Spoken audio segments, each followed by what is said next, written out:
He was 96 years old, and somewhere behind those eyes that had watched 7 decades of Hollywood rise and fall, there was still an answer. An answer to the one question that has never let this country rest. What actually happened to Natalie Wood? Because here's the truth almost nobody says out loud. Robert Wagner is the last living person who was on that boat. The captain has spoken. The witnesses have spoken. The coroners have amended their reports twice. But the one man who was closest to her in her final hours has said almost nothing for over 40 years. And when he's gone, whatever he carries goes with him. This isn't just a story about a marriage. It's a story about a secret that has outlived almost everyone who could confirm or deny it. The original detectives on the case have died or retired. Friends who knew the truth about that night have passed away without ever telling it publicly. And Robert Wagner just keeps living, keeps aging, keeps being the last man standing in a story the whole world still wants answered. So today we're going deep. Not the tabloid version. Not the gossip column version. The actual documented history. What was said. What was found. What was quietly changed on a government document decades after everyone assumed the case was closed forever. And by the end, you'll understand exactly why investigators, family members, and total strangers who worked that restaurant that night still believe the official story was never the whole story. Let's start at the beginning, because nothing about that final night makes sense until you understand everything that led to it. Natalie Wood was 10 years old the first time she saw Robert Wagner. He was 18, already being groomed by 20th Century Fox as a future leading man, walking through a studio hallway like he owned it. She turned to her mother and said, matter-of-factly, that she was going to marry him one day. It sounds like something a child says about a movie star and forgets by dinner. Except she never forgot it. And somehow, years later, it came true almost exactly as she predicted. By the time she was a teenager, Natalie Wood wasn't just a child actress anymore. She'd already appeared in Miracle on 34th Street at age 9, and by 18 she'd earned an Academy Award nomination for Rebel Without a Cause, standing shoulder to shoulder with James Dean. She was one of the most promising young talents in the industry, and everyone in Hollywood knew it. In 1956, the studio arranged what was meant to be nothing more than a publicity stunt, a date for her 18th birthday, engineered purely for photographs and headlines. Robert Wagner, 26 years old and a rising contract star in his own right, was cast opposite her for the cameras. But something happened that night that no publicist could have scripted. The next morning, flowers arrived at her door, along with a note promising he'd see her again. What started as studio-manufactured optics turned into something neither of them expected. Real, fast-moving, undeniable chemistry. They married on December 28, 1957, in a small ceremony in Scottsdale, Arizona, deliberately kept away from the Hollywood press machine. She was 19. He was 27. The photographs from that day show two people looking at each other the way you can't fake for a camera, no matter how good the studio's photographers were. They bought a mansion in Beverly Hills. They were, by every outward measure, exactly what the fan magazines called them, the golden couple of the 1950s. But golden couples have bills too, and cracks don't always show up where people are looking, behind the premieres and the magazine covers. Both of their careers were quietly under pressure. Wagner was being overshadowed by a new generation of leading men, actors like Marlon Brando and Paul Newman, who were redefining what audiences wanted from a movie star. Wood, meanwhile, was suspended by her own studio for 14 months after refusing to take a role she didn't want. The money wasn't as steady as the magazines implied. The pressure wasn't going away. And by 1961, something happened inside their Beverly Hills home that would be buried from the public for the next several decades. According to accounts from those closest to her, including her own younger sister, Natalie Wood woke up one night and found her husband missing from their bed. She went looking for him, and what she found broke something in her that never fully closed. Multiple biographers, drawing on interviews with people who were there, describe her discovering Wagner in a compromising situation with another man, someone connected to their household staff. The devastation was instant and physical. She smashed a glass in her own hand, hard enough to cut herself, and fled the house in her nightgown bleeding, making her way to a neighbor's home just to call her mother for help. Her sister, only 15 at the time, later described Natalie arriving at their parents' house in a state of total collapse, bleeding, hysterical, a version of her sister she had never seen before and never saw again. And according to multiple sources close to the family, what followed in the days after that discovery was even darker. A mental health crisis severe enough to require hospitalization. The full details were never given to the public. The studio, protecting its investment in both of its stars, made absolutely sure of that. Here's the part that's almost unbearable once you sit with it. When Natalie Wood filed for divorce months later, her legal filing cited mental cruelty. Vague, deliberately vague. Lawyers' language designed to say nothing while satisfying a courtroom requirement. But the public and the tabloids ran with a completely different narrative, that she was leaving her husband for her Splendour in the Grass co-star, Warren Beatty. It was a story that sold magazines. Beautiful young actress, matinee idol co-star, an affair whispered about on every studio lot in town. And Natalie would let every word of it stand.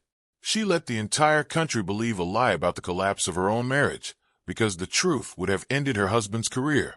She was still in love with him, even as she divorced him. She took the public blame, absorbed the shame herself, rather than let the world know what she'd actually walked in on. That's not a small secret to carry into a friendship, let alone back into a second marriage. But that is exactly what happened.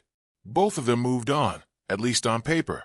Wood married British producer Richard Gregson in 1969 and had her first child, a daughter, in 1970. Wagner married actress Marion Marshall, had a daughter of his own, and helped raise her two sons from a previous marriage. For a while, it looked like two people who had simply closed a chapter and built new lives. Then, in 1971, Wood discovered that her own husband, Gregson, was having an affair with her secretary. The betrayal was immediate and devastating, and she filed for divorce right away. Months later, at a Hollywood party, she and a newly divorced Robert Wagner crossed paths again. According to biographer Suzanne Finstead, that was all it took. The old feelings came rushing back within weeks, and by July of 1972, just 3 months after her divorce from Gregson was finalized, they remarried, aboard a boat called the Rambling Rose, anchored off Paradise Cove. They spent their second honeymoon at Catalina Island, the same island where, 9 years later, this story would end. In an essay Wood wrote during their years apart, she described the happiest era of their first marriage as the weekend spent aboard Wagner's original yacht. He taught her everything about the water, how to work the marine radio, how to handle the mooring lines, how to read the radar. It was their escape from the studio system, from the cameras, from the entire pressure of being who they were in public. But buried in that same essay is a detail that, looking back now, reads less like a happy memory and more like a warning nobody understood at the time. In January of 1960, on a freezing return trip from Catalina, Wood tried to throw a mooring line to secure the boat, lost her footing, and fell straight into the ocean. Wagner had to physically pull her out and wrap her in blankets to keep her from going into shock. From that day forward, she carried a documented, lifelong fear of dark, open water. She never learned to swim, and yet, for the rest of her life, she kept getting back on that boat, weekend after weekend, year after year. By 1974, they had a daughter together, completing a blended family of 4 children between them. Wood won a Golden Globe for a television role. Wagner became a household name all over again with a hit series that ran into the 1980s. On paper, they had built exactly the life they'd always wanted, together twice. And then, in 1981, everything started to strain again. Wood began filming a science fiction film opposite Christopher Walken. The two developed a close professional bond on set, long hours, intense emotional scenes, the kind of closeness that can develop between actors working that intimately. Wagner later admitted, in his own memoir, that the relationship made him deeply jealous, that he felt his wife was becoming emotionally distant from him during the production. That tension followed all 3 of them onto a 60-foot yacht called the Splendour, anchored off the coast of Catalina Island, on the night of November 28, 1981. That evening, the 3 of them, along with the boat's captain, had dinner at a restaurant on the island, and according to the restaurant's own manager, something about that dinner deeply unsettled him. All 3 were drinking heavily.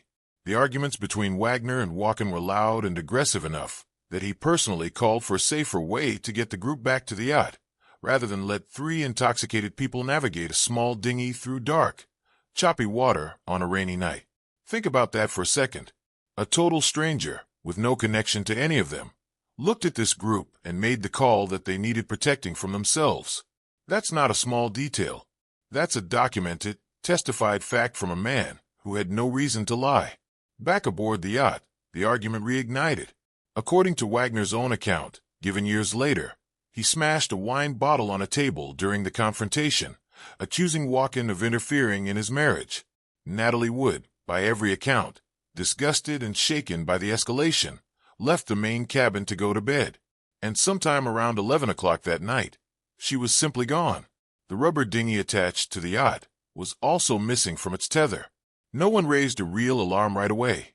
A ship-to-shore call went out to a local harbor around 1:30 in the morning, and even then, it was framed as a missing dinghy, not a missing person. The United States Coast Guard wasn't formally notified until 3:30 in the morning, nearly 4.5 hours after she disappeared. 4.5 hours where, to this day, no one outside that boat knows exactly what was happening, or why help wasn't called sooner. At around 8 the next morning, her body was recovered from the Pacific Ocean, roughly a mile away from the yacht. She was wearing a nightgown, socks, and a heavy down jacket, which, once fully soaked through with seawater, would have weighed 30 to 40 pounds, enough to pull anyone under, let alone someone with a documented terror of open water who couldn't swim. Her blood alcohol level was measured at nearly twice the legal driving limit at the time. The original autopsy, conducted by the coroner known at the time as the Coroner to the Stars, ruled the cause of death accidental drowning combined with hypothermia. The theory was straightforward. She'd slipped while trying to secure the loose dinghy alone in the dark. Case closed, as far as the public record was concerned, for nearly 30 years. But her own family never accepted that explanation. And it's worth sitting with why. She was terrified of dark water, a fear so severe it had followed her since a near-drowning incident earlier in her career. She couldn't swim. The idea that she would climb alone into a small rubber dinghy, at night, in the rain, heavily intoxicated, wearing a nightgown and a jacket heavy enough to drown her, just to retie a boat, never made sense to the people who actually knew who she was. Then, in November of 2011, the case reopened. The catalyst was the boat's own captain, Dennis Davern, who came forward publicly and admitted that he had lied to investigators back in 1981. Davern claimed that Wagner had isolated Wood during the argument that night and had specifically told him not to turn on the searchlights or contact the Coast Guard when she first went missing. If true, that reframes the entire delayed response, not as confusion or shock, but as a choice. In 2012, the Los Angeles County Coroner's Office did something that almost never happens. They officially amended her death certificate. Accidental drowning became drowning and other undetermined factors. Months later, a 10-page addendum to the original autopsy was released, documenting fresh bruising on her arms, wrists, legs, and neck. Bruising, the report specifically noted, was consistent with occurring before she ever entered the water, not from a fall, and not from the water itself. A retired detective who worked the case later told a national news program, plainly, that she looked like a victim. In 2018, new eyewitnesses came forward. People aboard nearby boats reported hearing a man and a woman screaming at each other on the back of the Splendour, right before the yelling abruptly and completely stopped. Robert Wagner has never sat down for a formal police interview about that night since it happened. Not once, in over 4 decades. He was named a person of interest in 2018, based on those new accounts, and then officially cleared in 2022. Not because new evidence proved his innocence, but because investigators announced they had exhausted every actionable lead available to them. The case itself was never closed. It remains, to this day, an open, unsolved investigation, one the department has said will stay open for as long as Robert Wagner is alive. Sit with that for a second. Not cleared because the mystery was solved. Cleared because the leads ran out.